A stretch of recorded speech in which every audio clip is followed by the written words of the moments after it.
हम लोग श्रीमद् भागवतम के तीसरे स्कंद के 24वें अध्याय के 28वें श्लोक को पढ़ रहे हैं। कर्दम ऋषि भगवान के पास वो जान गए कि भगवान अवतीर्ण हुए उनके घर में, और अब उनके पास जाकर वो बोलते हैं। 27 में हमने सुबह सुना था, अहो पापच्यमानानाम निरये स्वैर मंगलैः कालेन भूयसा नूनम प्रसीदन्ति ह देवता।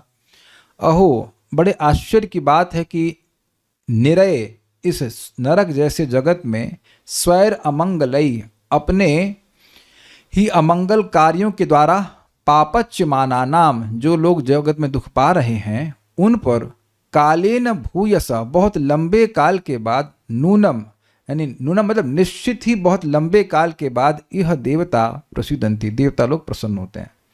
तो दो अर्थ दो तरह से बताया गया था। एक कि देवता जब देखते हैं कि जगत में लोग बहुत दुख भोग रहे हैं तो बहुत लंबे समय के बाद भगवान विष्णु के पास जाकर उनसे प्रार्थना करते हैं कि आप इन लोगों का उद्धार कीजिए, एक बात है।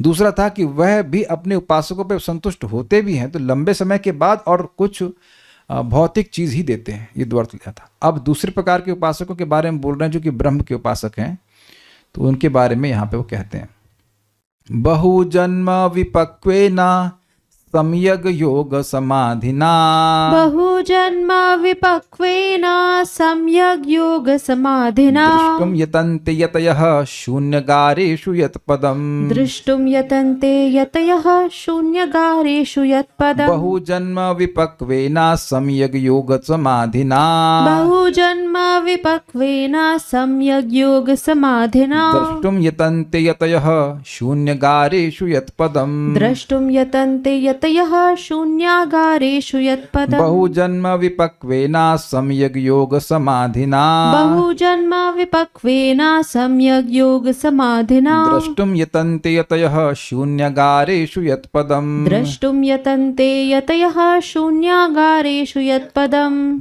बहुजन्म विपक्वेन सम्यग् योग समाधिना, बहुजन्म विपक्वेन सम्यग योग समाधिना, द्रष्टुं यतन्ते यतयः शून्यागारेषु यत्पदम्, द्रष्टुम यतन्ते यतयः शून्यागारेषु यत्पदम्। कहते हैं कि परिपक्व योगी जन योग समाधि में अनेक जन्म लेकर एकांत स्थानों में रहकर श्री भगवान के चरण कमलों को देखने का प्रयत्न करते रहते हैं। मतलब दिखते नहीं है, खाली प्रयत्न करते रहते हैं। यतयः, यतः मतलब जो यत्न कर रहे हैं आध्यात्मिक प्रगति के लिए, उनको यति कहते हैं। यतयः बहुजन्म विपक्वेन, बहुत जन्मों के प्रौढ़ योगाभ्यास के बाद। देखिए, इसको थोड़ा समझ लीजिए। जब कोई व्यक्ति योगाभ्यास करता है, मेरा मतलब थोड़ा बहुत 15-20 मिनट अनुलोम विलोम से नहीं है, अपनी इंद्रियों को भगवान से जोड़ रहा है, गंभीरता से प्रयास कर रहा है, तो उसका शुद्धिकरण होना शुरू हो जाता है। तो हर जन्म पिछले जन्म से बेटर होता जाता है। ये सबको समझ में आ रहा है? इस जन्म में जो कुछ भी आपने पढ़ा लिखा वो सब अगले जन्म में काम नहीं आता है, लेकिन इस जन्म में आपने जो भी भक्ति करी वो अगले जन्म में काम आएगी। तो अगला जन्म इस जन्म से बेटर होगा। तो ये प्रौढ़ता आती जा रही है। प्रौढ़ता means maturity. Is it understandable? Easy? तो विपक्व मतलब जो विशेष रूप से पक गया है, अर्थात मैच्योर हो गया है उस योगाभ्यास के द्वारा। मतलब बैठा है पहले तो अब जप नहीं कर पा रहा है, बहुत मन भटक रहा है, लेकिन अब जप करते करते हृदय पवित्र हो गया है, तो अब एक स्टेज आती है कि जप पे मन लग रहा है। तो ये कुछ प्रौढ़ता आई कि नहीं, मैच्योरिटी आई आपके जप में, ये बात है। उसके बाद सम्यक योग समाधि ना, सम्यक मतलब अच्छी प्रकार से, भली भांति योग समाधि के द्वारा, शून्य आगारेषु, आगार मतलब स्थान और शून्य मतलब जहां पे आसपास और कुछ नहीं है, एकांत स्थान में, यत पदम दृष्टुम यतन्ते, जिनके चरण कमल को देखने का प्रयास करते हैं। अब ये जो सेंटेंस है वो अपने आप में इनकम्प्लीट लग रहा है, और है भी क्योंकि इसका लिंक, उसका कंप्लीशन जो है वो अगले श्लोक से है कि जिन भगवान के चरण कमलों को देखने का प्रयत्न योगी जन एकांत स्थान में करते हैं वो हमारे घर में आ गए हैं। वो अगले श्लोक से पूरा होगा। तो ये अपने आप में श्लोक इनकम्प्लीट है, उसका जो टोटल अन्वय बनेगा वो अगले श्लोक से भी आएगा। जिनको योगी जन बहु जन्म विपक्वेना, बहुत जन्मों के परिपाक योगाभ्यास के द्वारा और सम्यक योग समाधि ना सम्यक रूप से योग की समाधि के द्वारा यतयः यतन्ते दृष्टुम, जो यतिगण हैं, जो सन्यासी हैं, वह देखने का यत्न करते हैं। कहाँ? शून्य गारेशु, एकांत स्थान में, बिल्कुल निर्जन स्थान में से, हिमालय में, कोई आसपास डिस्टर्ब भी करने के लिए नहीं है, उस तरह के स्थान में वहां जाकर के सन्यासीगण जिन चरण को, यत पदम मतलब जिन चरणों को देखने का प्रयत्न करते हैं। तो आप देख रहे हैं सेंटेंस इनकम्प्लीट है, वो अगले श्लोक से क्लियर होगा। वो वही भगवान भक्तों के प्रेमी होने के कारण हमारे घर में आ गए, यद्यपि हम उन पर ध्यान नहीं देते। कुछ समझ में आ रहा है ना बात? तो ये इस पूरा तीनों श्लोक 27, 28, 29 सब साथ में लेंगे, इसीलिए कह रहे हैं अहो। 27 में अहो क्यों कह रहे हैं? आश्चर्य ये हो रहा है कि देवता तो अपने उपासकों के खूब पूजा करने पर भी प्रसन्न नहीं होते हैं और उनका बेटा थोड़ा बन जाते हैं, उन्हें कोई भौतिक लाभ ही देते हैं, आध्यात्मिक लाभ देते नहीं हैं। और भगवान की जो उपासना करने वाले हैं, जो सन्यासी गण हैं, वह भी लगे हुए हैं, खूब मेहनत कर रहे हैं, लेकिन फिर भी भगवान के चरण को देखने का प्रयास ही कर पाते हैं, दिखते नहीं हैं। और वह अद्भुत बात यह है कि वही भगवान हमारे घर में, जबकि हम उनको ध्यान नहीं दे रहे हैं, इंद्रिय तृप्ति में पड़े हुए हैं, वो हमारे घर में आ जाते हैं। आ गए हैं, आ जाते नहीं, आ गए हैं। देखिए एक बात आप समझ लीजिएगा, in bhakti we are receivers not achievers. भक्ति में सभी कुछ दिया ही जा रहा है। हरे कृष्ण मंत्र दिया गया है, ज्ञान हमको दिया गया है, और आध्यात्मिक प्रगति भी दी ही जाएगी। अचीव नहीं कर रहे हैं आप कुछ, आप और मेरा कोई अचीवमेंट नहीं है। हरे कृष्ण बोल रहे हैं, उससे सिद्धियां आ जाती, सिद्धि मतलब परफेक्शन वो आ रहा है, हम कुछ अचीव नहीं कर रहे हैं। दिस नॉट असेंडिंग प्रोसीजर, ये सब आशीर्वाद का ही प्रोसीजर है, सब आशीर्वाद ही मिल रहा है। ये बात यहाँ पे अगले श्लोक से बात क्लियर हो जाएगी। श्रीधरी, आप कैसे जानते हैं कि सभी देवता प्रसन्न हो गए? पिछले श्लोक में बोले ना कि सभी, मुझे लगता है कि आज देवता प्रसन्न हो गए, तो कैसे जानते हैं? तो इसका उत्तर है कि अलभ्य लाभ होने के कारण मैं जानता हूं, मतलब वह लाभ जो मिलता ही नहीं है वो मुझको मिल गया है। देखिए ये बात आप कह दीजिए कि आपको नहीं मालूम अनुभव होती है। आप दिल्ली में कहीं घूमने जाइए या कहीं अपने बाहर शहर में घूमने जाइए, तो लोग भगवान से विमुख ही घूम रहे हैं, भगवान से विमुख होकर घूम रहे हैं कि नहीं? उनको भगवान से कोई मतलब नहीं होता, भोग भी नहीं लगाते, कुछ नहीं करते। और आप खुदा ना खास्ता क्यों, वाई यू आर हियर? क्या ये प्रश्न आपको नहीं आता मन में कि इतने लोग, इतने जगत में लोग घूम रहे हैं, बड़े दिमाग वाले हैं। अभी करना में प्रभु बता रहे थे कि इनके कोई जो कजिन्स है वो ऑल इंडिया रैंक थर्ड, एक 4-8 है और सब कुछ है। IIT में बहुत बड़ी बात होती है, इंटेलेक्चुअली एटलीस्ट, लेकिन उनको भक्ति में कोई रुचि नहीं है। ये थोड़ी अजीब सी बात लगती है। हम लोग तो इतने कोई क्वालिफाइड नहीं है, तो हम लोग की कैसे भक्ति में रुचि हो रही, कैसे नाम जप कर रहे हैं, भगवान के धाम में भी हैं या एटलीस्ट भक्ति के संपर्क में, ये कैसे हो रहा है? ये अलभ्य लाभ है भाई, जो बड़े बड़े लोगों को भी नहीं मिल रहा है, वो सामान्य लोगों को कैसे मिल रहा है? और मैं अभी आदमी को बोल ही रहा था अभी प्रसाद के समय कि आपने कभी सोचा भी नहीं होगा, इन्होंने भी नहीं सोचा होगा कि आपका जीवन इतना चेंज हो जाएगा। एक व्यक्ति हैं, मेरे स्टूडेंट रह चुके हैं, और वो पहले हरे कृष्ण मंत्र करते थे, बड़ी अच्छे से जब करते थे, और मुझे खुद बोले कि प्रभु जी हम 12-12 घंटे सोते थे, हमका मतलब वो, और 3 बजे उठने लग गए एकदम से। यहीं मथुरा में GLA में प्रीचिंग करने जाते थे, हरे कृष्ण मंत्र करने लगे, सब कुछ चेंज हो गया, बहुत कुछ चेंज हो गया। वो फिर उसको छोड़ के कुछ और कुछ करने लग गए, तो हमने कुछ प्रगति महसूस हो रही है? Answer is no. हमको समझ में नहीं आ रहा कि जब आपको प्रगति महसूस हो चुकी है और जहां पे प्रगति, एनीहाउ ठीक है, छोड़िए बात। पॉइंट इज दैट कि ये अलभ्य लाभ है, यह व्यक्ति को अपने जीवन में अनुभव होता है कि नहीं, कि लोगों को नहीं मिल रहा और हमें क्यों मिल रहा है चैंटिंग करने के?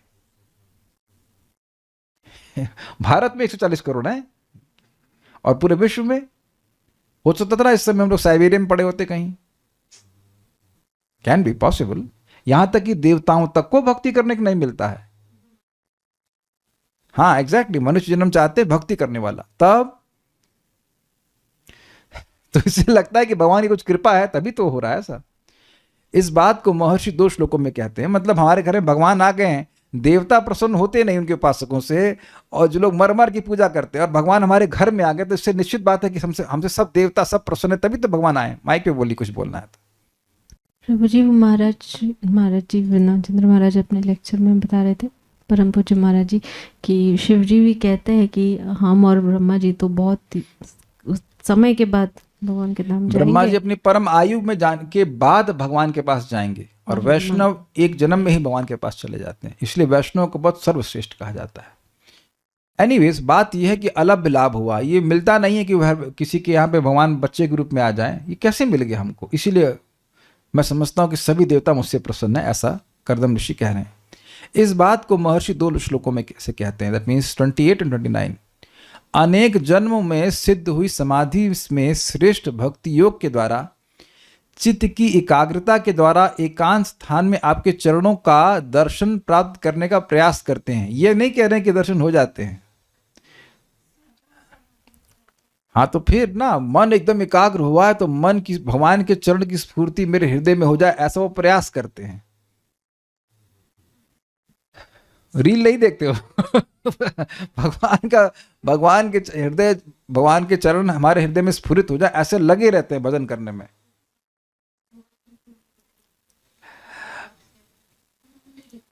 सिद्ध हुई समाधि मतलब अनेक जन्मों में लगे पड़े, मन लग रहा है भगवान का, दिख जाए से प्रयास में लगे रहते हैं।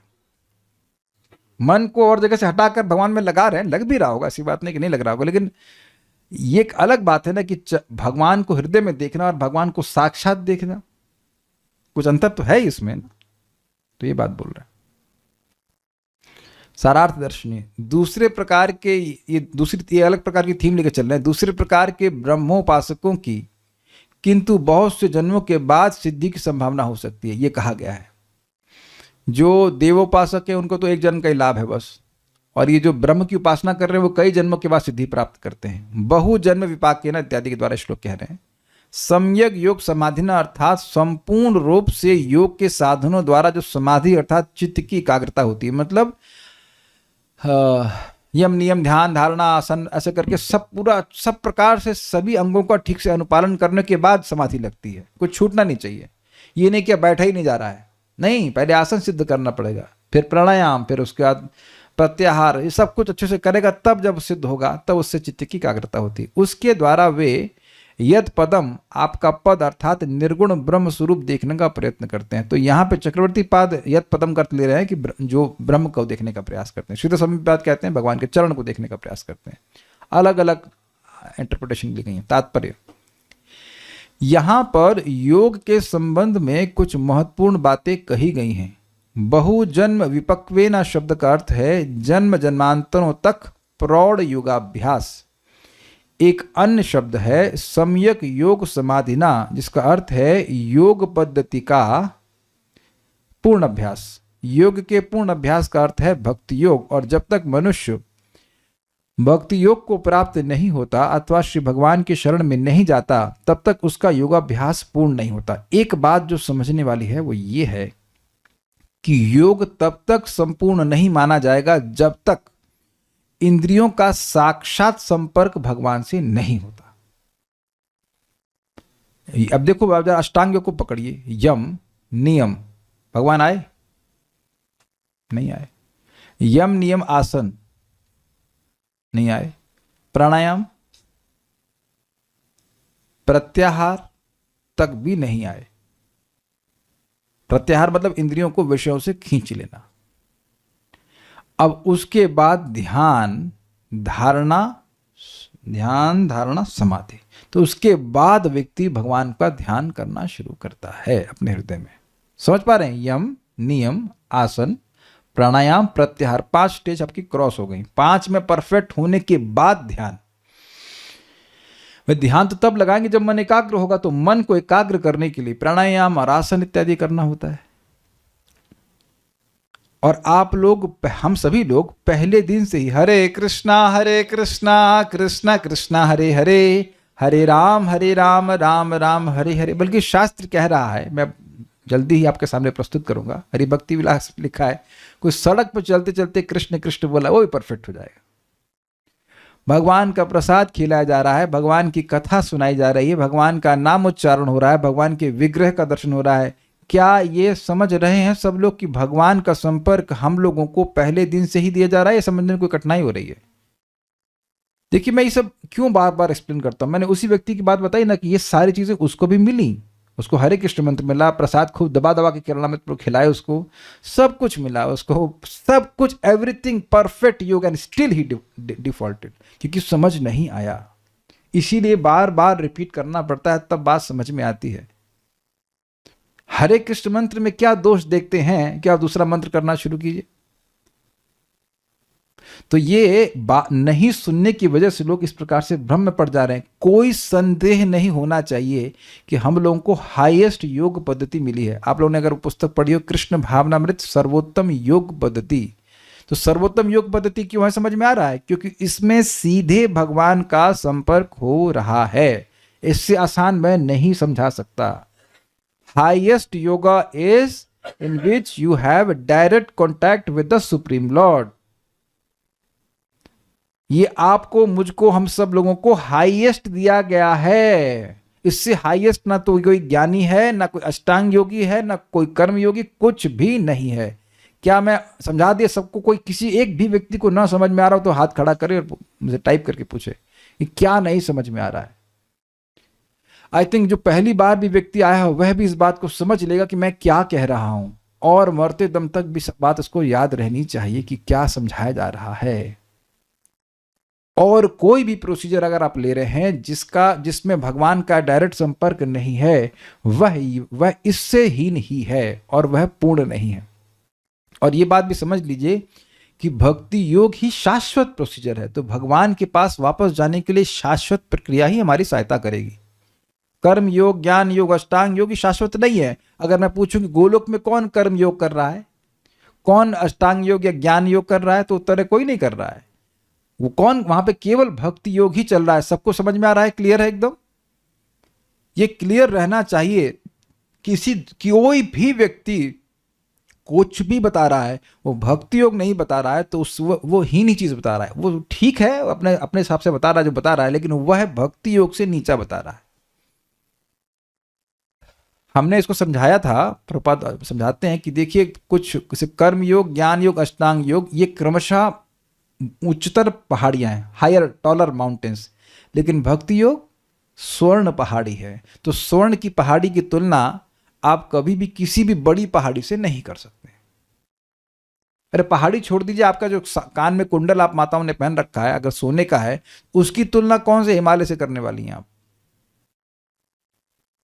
बहुत बड़ा, हम इतना ईटा का पत्थर दे दें, ईटा नहीं, पत्थर दे दें बड़ा वाला, तो ये ले लो और सोने की बाली दे दीजिए अपनी। कौन देना चाहेगा? जल्दी से हाथ खड़ा कीजिए। समझ में आ गया? तो छोटा स्वर्ण भी है तो उसका मूल्य पत्थर से, बहुत बड़े पत्थर से अधिक है। ये बात समझिए। प्रभा समझाते हैं कनिष्ठ भक्त भी एक महान ज्ञानी से श्रेष्ठ है। और इस बात को यहाँ भगवत श्लोक में बोल रहे हैं। श्रीमद् भगवद गीता में इसकी पुष्टि की गई है। बहुनाम जन्मनाम अंते ज्ञानवान माम प्रपद्यते वासुदेव सर्वमिति स महात्मा सुदुर्लभा। इसको समझने का प्रयास कीजिए। कई जन्मों के अभ्यास के बाद उसको समझ में आता है, अरे भगवान वासुदेव ही सब कुछ है। और आप कहां से शुरू कर रहे हैं?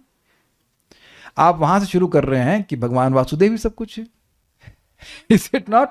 भक्ति में करा क्या जा रहा है? अपने मन को, अपनी वाणी को और अपनी इंद्रियों को, शरीर को, सबको भगवान की सेवा में लगा रहा है, क्योंकि भगवान सब कुछ है। भगवान की शक्ति के अलावा कुछ है नहीं जगत में। उन्हीं से सब कुछ चल रहा है, उन्हीं के लिए हमें अपना जीवन चलाना है। तो प्रभुपाद समझाते हैं कि कोई व्यक्ति खूब जन्मों के अभ्यास के बाद यहाँ पे आए, या कोई व्यक्ति गुरु से सुन ले कि भाई बेटा भगवान कृष्ण ही सब कुछ है, उनकी सेवा करो।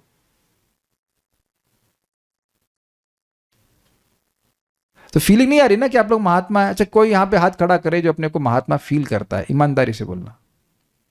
सब नम्र भाव में, इसीलिए तो आप लोग महात्मा हो। So humble devotee. एक व्यक्ति हाथ नहीं खड़ा कर रहा है। यह नहीं लग रहा कि आप कोई स्पेशल है।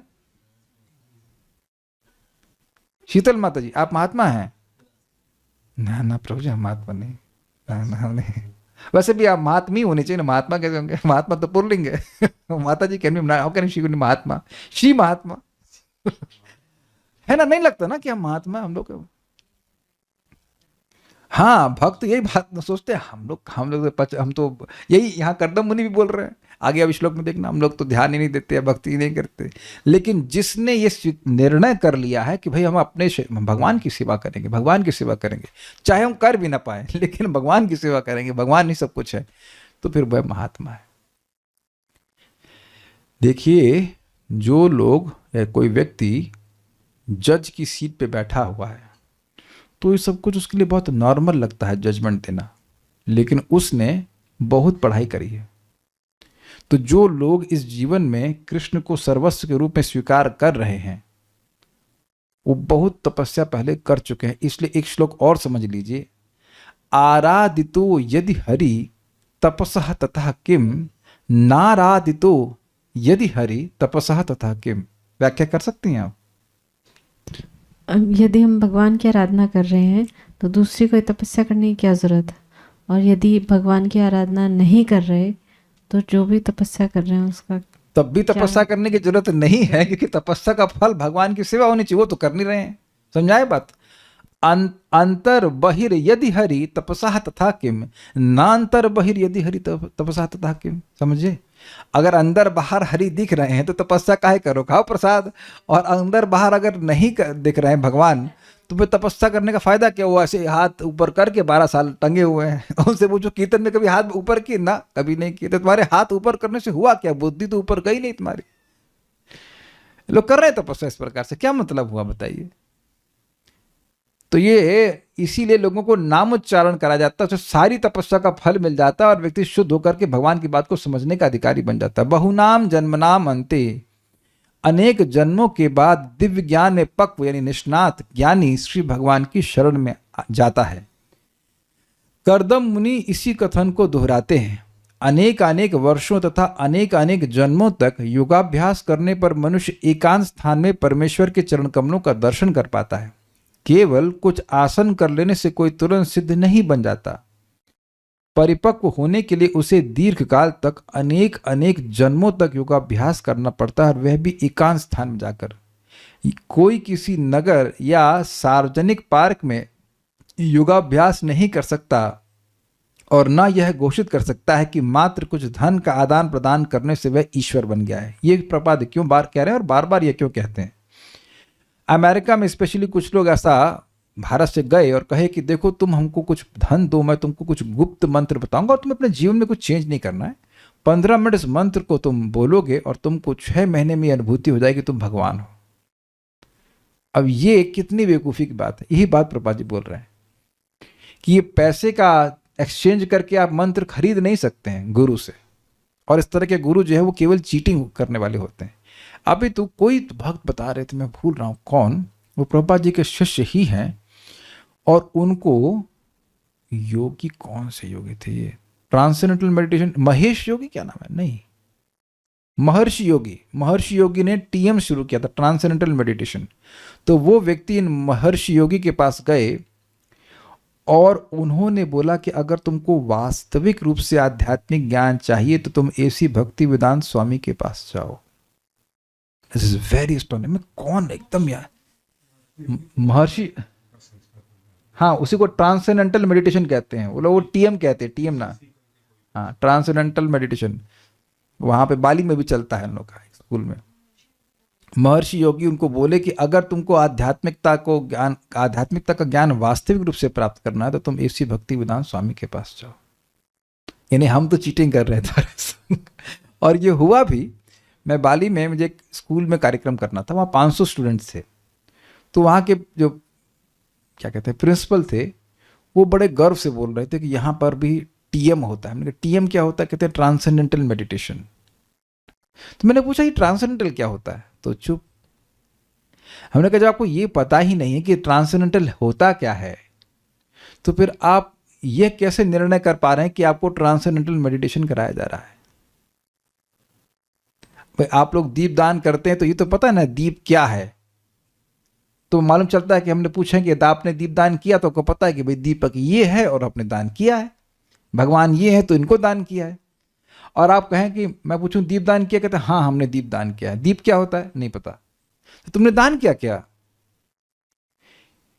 If we are meditating then we must know what is the object of my meditation. तो देख रहे हैं कितना जोरदार मतलब चीटिंग हो रही है लोगों के साथ।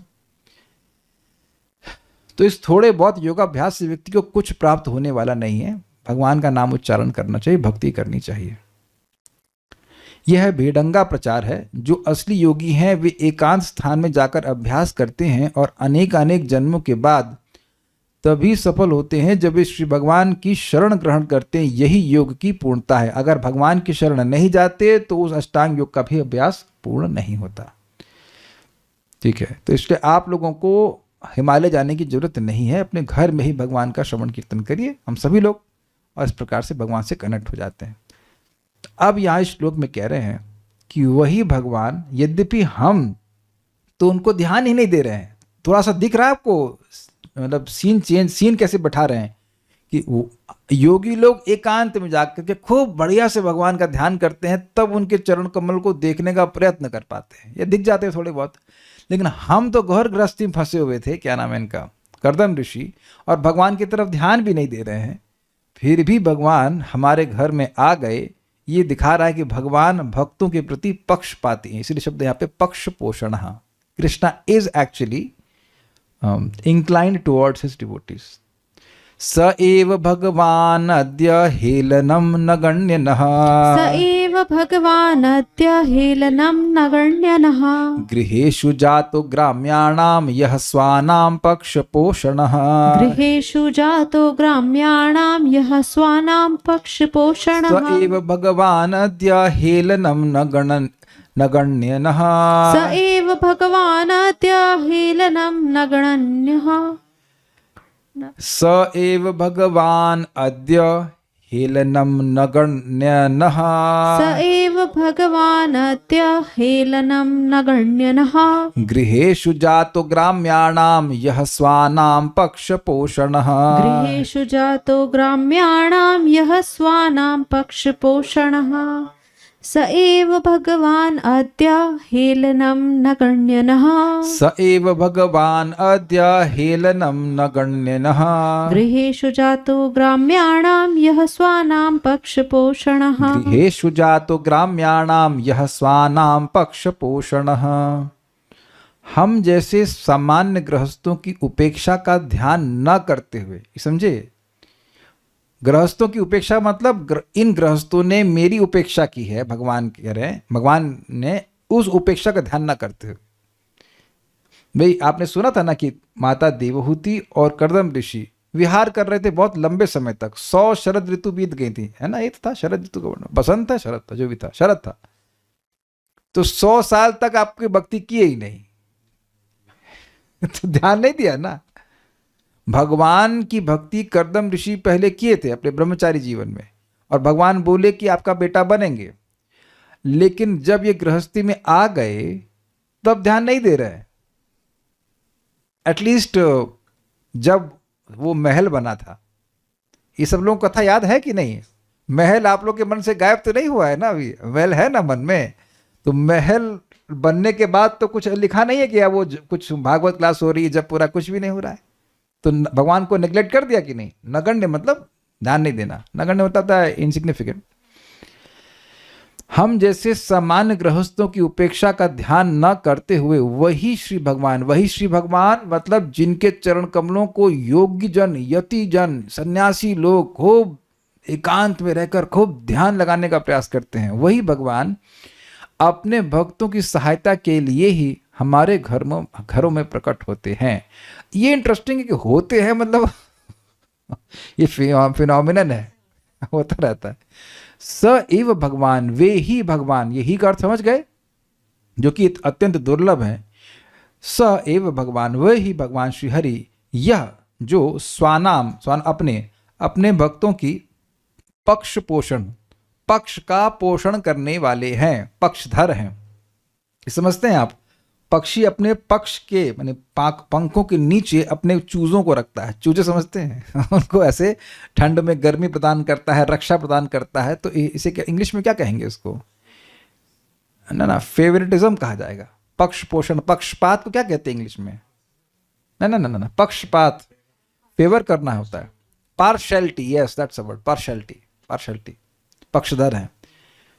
हाँ, वो पार्शल हो ना उनकी तरफ, ये पार्शलिटी नहीं है। आप बताइए, अगर भगवान एक तरफ तो यतिगण जो है वो भगवान पे अपना मन लगाने का प्रयास कर रहे हैं खूब एकांत में, वहां भगवान नहीं भी आते हैं, और भक्त जो है यहाँ पे नहीं ध्यान दे रहे हैं तो भी उनके घर में आ रहे हैं, तो ये पक्षपात नहीं हुआ, यही तो पक्षपात हुआ। इसी बात को महाराज समझा रहे थे, परम पूज्य वृंदावन चंद महाराज की योगी जन खूब अपने हृदय को पवित्र करते हैं, फिर भी भगवान की स्फूर्ति नहीं होती है। लेकिन वृंदावन में कोई बछड़ा वहाँ से करता है तो उससे 100 प्रश्न करते हैं, भूखे हो, भूख लगी है, घास दूं, ये करूं, तो क्योंकि अब प्रेम है इसलिए भगवान भी इस प्रकार से भक्तों से प्रेम करते हैं। तो कह रहे हैं ऐसे भगवान जो पक्षधर हैं, अध्य ग्राम्याणाम, आज विषय लोलुप, हम जो भोगों में पड़े हुए हैं, न हम लोगों के द्वारा किए गए हेलनम नगण्य, अपमान का विचार न करके, मतलब भगवान की ओर ध्यान नहीं है एक भक्त का, वो गृहस्थी में है लेकिन भक्त है, तो अब ध्यान नहीं, उसको नहीं ध्यान दे रहे हैं, भगवान इस बात पे ध्यान नहीं दे रहे हैं कि ये मुझ पर ध्यान नहीं दे रहा है। अब समझ आई बात, इट्स अमेजिंग। गृहेश जाता, हमारे घर में अवतार लिए, इसका लिंक है पहले शब्द 27 श्लोक से। अहो, क्या आश्चर्य है भाई, क्या आश्चर्य है। स एव भगवान अद्य, वही भगवान आज, हेलनम नगण्य नह, हमारे हेलन, हमारे नेग्लेक्ट को नेग्लेक्ट करते हुए, समझे बात, लैंग्वेज समझ में आ रही है। अरे कोई बात नहीं, नहीं ध्यान दे रहा, कोई बात नहीं, हमें ध्यान देना है। गृहेशु जाता, हमारे घर में प्रकट हुए हैं। हमारा घर कैसा है, ग्राम्याणाम, विषय में, भोगों में पड़े हुए, खाने पीने में लगे हुए, विहार में लगे हुए हैं। क्यों, यह स्वानाम पक्ष पोषणा, क्योंकि भगवान अपने भक्तों का पोषण करते हैं, पक्ष का पोषण करते हैं। देखिए बात समझिए, फेवर लेते हैं, उनके पक्ष में रहते हैं। अब देखो पॉइंट क्या है, क्या वह सन्यासी भक्ति स्वीकार करता? जो ब्रह्म का उपासक है वो काहे तुम हिमालय में जा रहे हो? कहीं आप बताओ भक्ति योग में आज तक आपने सुना है कि हिमालय में जाने की जरूरत है? ब्रह्मा जी स्पष्ट कह रहे हैं, स्थाने स्थिता श्रुतिगताम तनुवांग मनोभि, अपने स्थान में रहो और भगवान के बारे में सुनो। क्या इतना मरने की जरूरत है, हिमालय जाओ, यहां जाओ, वहां जाओ, कोई जरूरत नहीं करने की। सब नारद जी भी तो वहीं सिद्ध हो गए थे, जो भक्ति वेदांत आए थे, उनकी सेवा की, भगवान के बारे में सुने, भगवान का प्रेम मिल गया।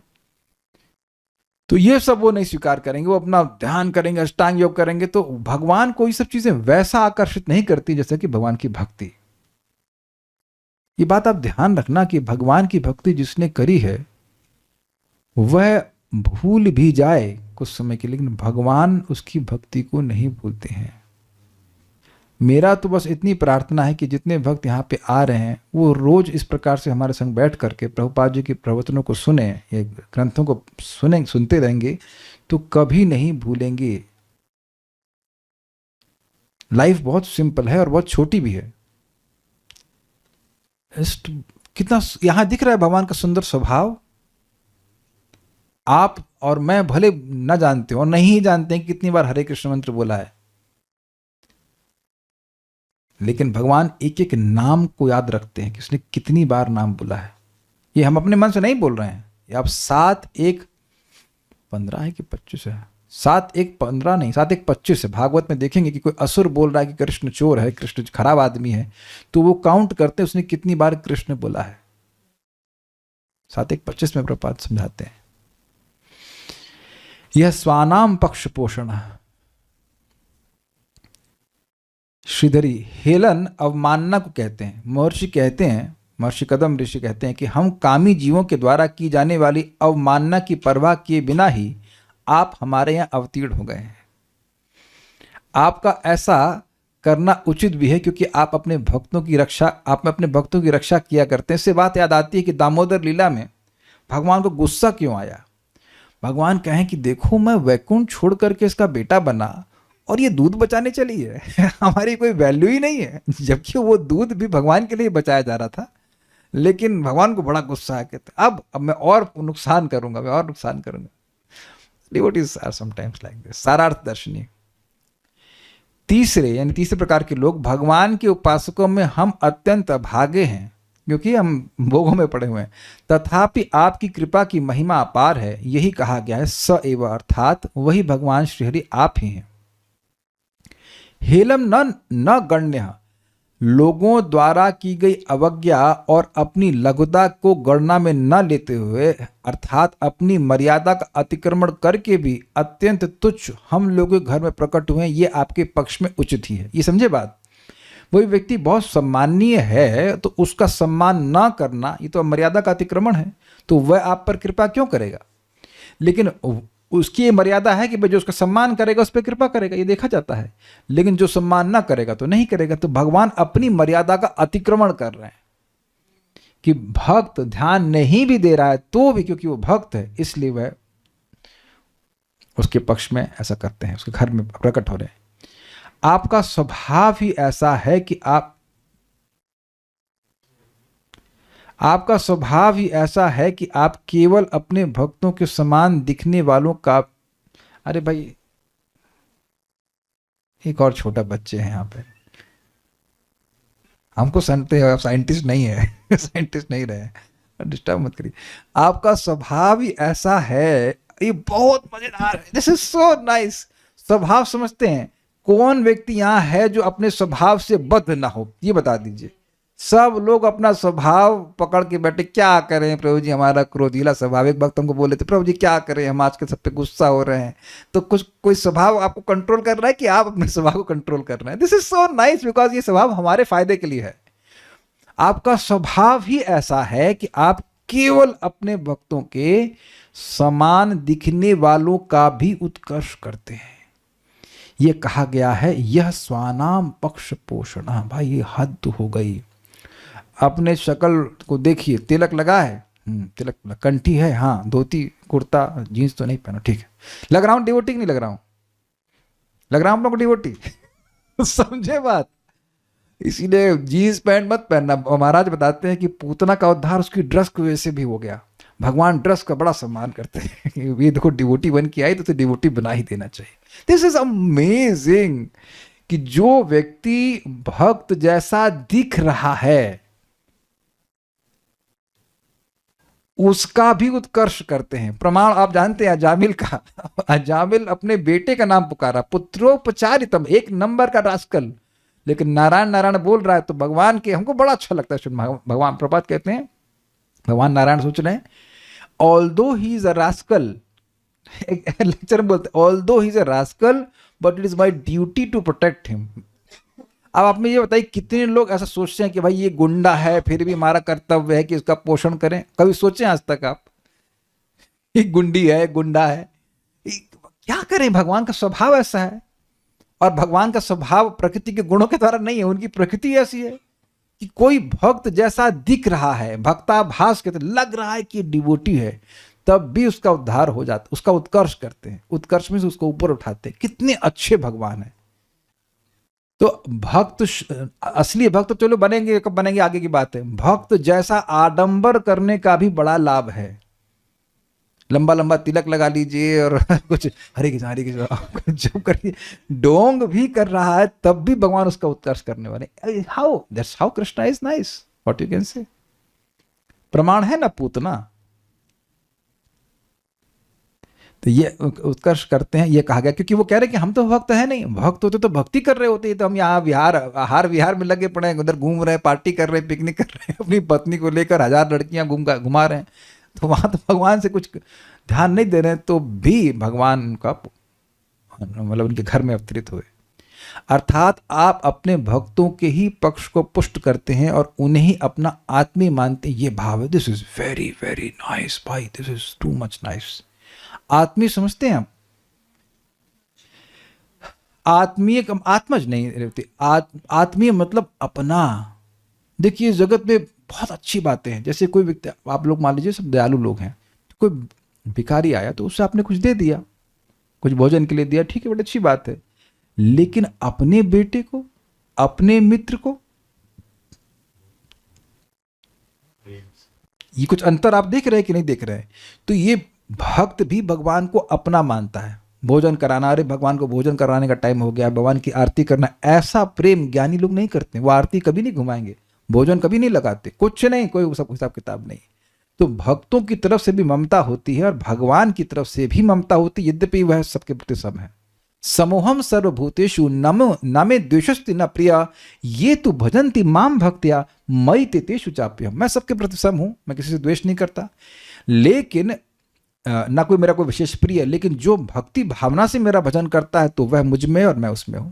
ये तो भजन्ति माम भक्त्या मयि ते तेषु, मैं उनमें हूं और तेषु और वो मुझ में है।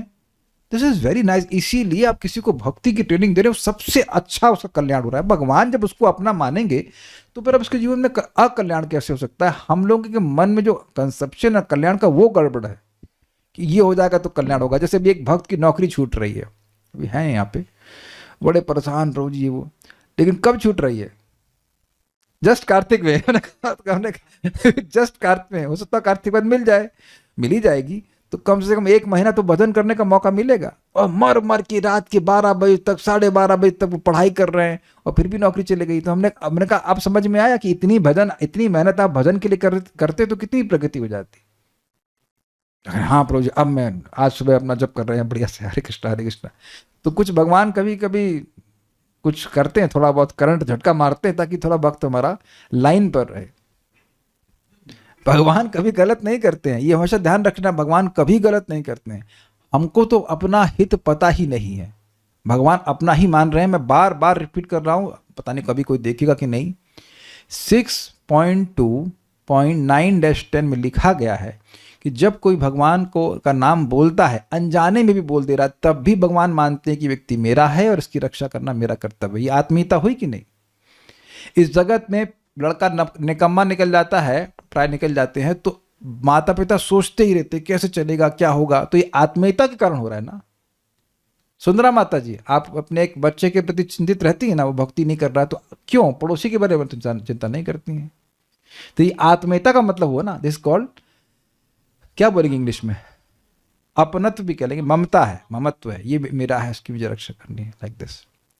तात्पर्य, श्री भगवान को भक्त इतने प्रिय हैं कि भले ही वे एकांत स्थान में अनेक अनेक जन्मों से अभ्यास करने में रत योगियों के समक्ष न प्रकट हो, उनके जैसे न हो, किंतु वे गृहस्थों के घर में प्रकट होना स्वीकार करते हैं, जहां भक्त भौतिक योग किए बिना ही भगवान की भक्ति में लगे रहते हैं। ये समझ में आई बात? अष्टांग योग का अभ्यास भक्त नहीं कर रहे हैं, उनके घर में भगवान प्रकट हो रहे हैं, और योगी जो लगे हुए हैं हिमालय में, उनके यहाँ नहीं प्रकट हो रहे हैं। तो अब स्पष्ट समझ में आ रहा है कि आप कौन सा विधेय है, अब आपका साधन क्या होना चाहिए? भगवान की भक्ति। दूसरे शब्दों में, भक्तिमय सेवा करना इतना सरल है कि गृहस्थ भी श्री भगवान को अपने परिवार के सदस्य के रूप में, अपने पुत्र के रूप में देख सकता है, जैसा कि कर्दम मुनि को अनुभव हुआ। बहुत सिंपल है, ये बहुत सिंपल है कि आप कहेंगे भगवान हमारे घर में कैसे आएंगे? विग्रह के रूप में आएंगे। गृहस्थों के घर में विग्रह होना ही चाहिए, उनको भोग लगाना है, उनकी सेवा करनी है। जैसे बच्चों की हम लोग ध्यान रखते हैं, ऐसे भगवान का भी ध्यान रखना चाहिए। संबंध जुड़ जाता है बिल्कुल। और ये केवल थ्योरी नहीं है, ये केवल भावना नहीं है, जब आप करेंगे तो आपको समझ में आ जाएगा। इनको सुलाना है, खिलाना है, अरे अरे आज आप, मैं कई बार वेदवादी को बोल देता हूँ, या मैं भी गलती हो जाती है, अरे भगवान को फैन नहीं लगाया, तो जैसे मुझे गर्मी लगती है ऐसे उनको भी गर्मी लगती है। And it is not simply emotions, भगवान ऐसा करते हैं। अब भगवान की सेवा करेंगे तब अनुभव होगा। तो गृहस्थों के लिए नहीं है कि वो केवल बस हरे कृष्ण मंत्र जपें और उसे हो जाएगा। नो, ये 2 घंटे बाद क्या करेंगे आप? फिर फैन नहीं चलाया था, मैंने शायद बंद किया था, ठीक है। But anyways, I am just trying to say this कि ये, इसके द्वारा आपका मन भगवान में लगता है। अब क्या है कि आजकल इतनी स्थिति खराब हो गई कि पूरा परिवार भक्त नहीं होता तो बड़ी दिक्कत होती है। नहीं तो पूरा परिवार भक्त हो तो क्या भगवान की सेवा करने में कठिनाई है। बल्कि एक माता जी बोली, उनका बेबी हुआ था, वो डिवोटी हैं, एक बात हमको समझ में आई, क्या ये भगवान की सेवा बच्चे की सेवा से बहुत आसान है। उन्होंने कहा हाँ ये तो है, रात में भगवान कभी आपको अल्लाह नहीं करेंगे, वहाँ वहाँ वहाँ तो कुछ नहीं, just so easy, is it not? इसमें तो कोई माता का विरोध भी नहीं होगा, है कि नहीं? बच्चे तो आज ये बना वो बना, भगवान कितने अच्छे हैं, जो बना वही खा लेते, कुछ मना नहीं करते। पत्रम पुष्पम फलम तो जो भी, सब कुछ अच्छा लगता है, बना दो। योगी होते हुए भी वे गृहस्थ थे, किंतु तो भी उन्हें अपने पुत्र कपिल मुनि के रूप में श्री भगवान का अवतार देखने को मिला। ये बात विचारणीय है कि भगवान गीता के 6 अध्याय में कहते हैं कि योगियों के घर में जन्म लेना अत्यंत दुर्लभ है। तो अब यहाँ पे योगी का मतलब सन्यासी तो नहीं हो सकता है। सन्यासी का बच्चा कैसे होगा? हाँ, ये लड़के किसके? ये सन्यासी महाराज के लड़के हैं, तो ऐसा तो आप नहीं कह सकते। अच्छा, ये लड़की किसकी? ये ब्रह्मचारी की बेटी है। तो ये ब्रह्मचारी की बेटी और सन्यासी की बेटी तो हो नहीं सकती है।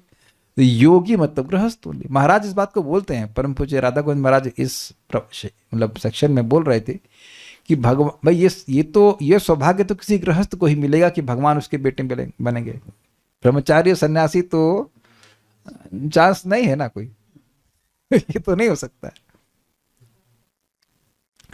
भक्ति योग ऐसी शक्तिमान दिव्य विधि है जो दिव्य साक्षात्कार की अन्य सभी विधियों से श्रेष्ठ है। इसलिए भगवान कहते हैं कि वे न तो वैकुंठ में रहते हैं न योगी के हृदय में, वरन वे वहां वास करते हैं जहां शुद्ध भक्त निरंतर उनका जप और गुणगान करते रहते हैं। इसीलिए आप देखिएगा कि जब हम लोग अकेले जप करते हैं तब भी कुछ हो जाता है, लेकिन जब हम साथ में जप करते हैं इट बिकम्स ईजी।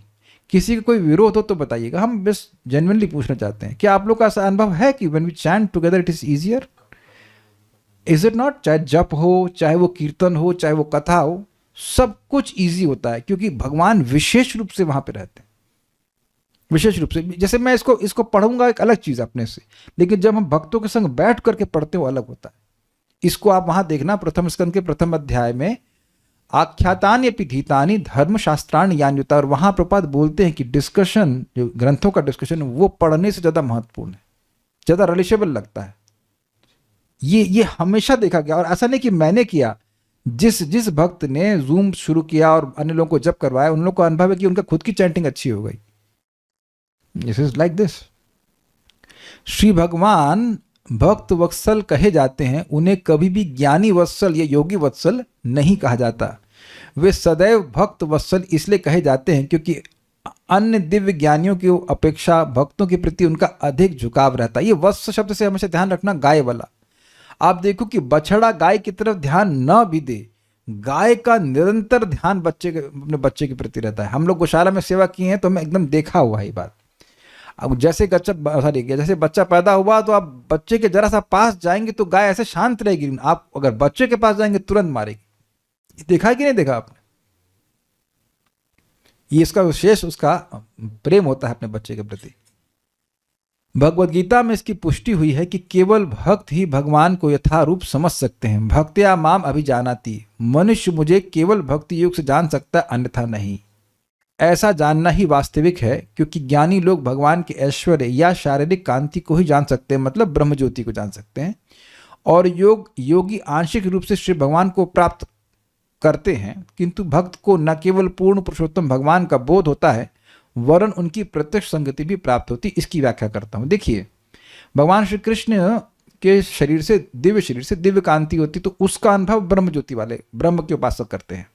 तो योगी जन भगवान को अपने हृदय में देखते जरूर हैं, लेकिन क्या मिसिंग है? ये मेरे मन में बहुत प्रश्न बनता था कि भाई भगवान के विष्णु स्वरूप को योगी जन भी देखते हैं अपने हृदय में, और भक्त भी देखते हैं। तो एक बात ये कि योगी जन बाहर नहीं देखते, पहली बात तो ये।